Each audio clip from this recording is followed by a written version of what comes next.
Ахмаас нээлээ гэдэг үгийг би хэлэх хэрэгтэй. Ингээд өнөө оройны хөтөлбөрийн зоогийн ажлууд нээлээ шүү. Хөтөлбөр багтал цэнгэж тавтаа сууж бэлдсэн энэ зоогноос зооглоорой.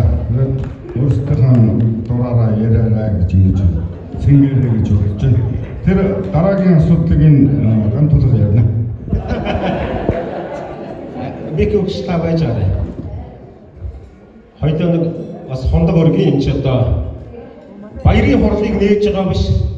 Хүндэтгэлийн хөдөө авалтыг нээж байгаа учраас хондог өргөё. За энэ өдрүүд бол Бодлон аймгийн Хишиг өндөр сум ялангуяа Хишиг өндөр сумын маань Эрдэмтэн зохиолч Шанж Мэдрийн гадамбын нэрвжилт энэ гайхалтай сургууль 100 жилийн түүхтэй энэ сайхан сургууль энэ эрдэмтний энэ өндөр олон 100 жил таширсан их том баяр болж байна.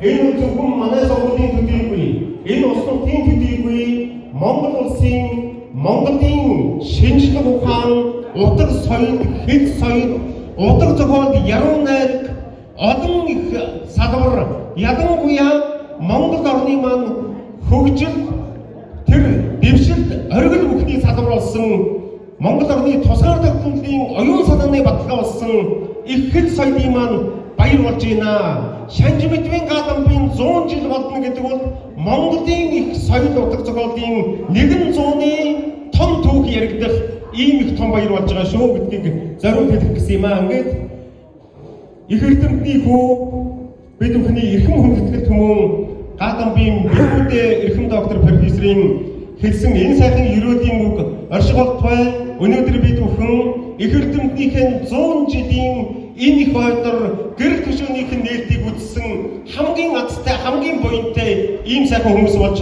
энэ цаг үед одоо оршлоо. Энэ бол одоо түүхэн сайхан үйл явдлын гэрч боллоо гэж ингэж бодож байна. Ингээд хүндэтгэлийн эхний хоногийн бүгдээрээ тогтооё.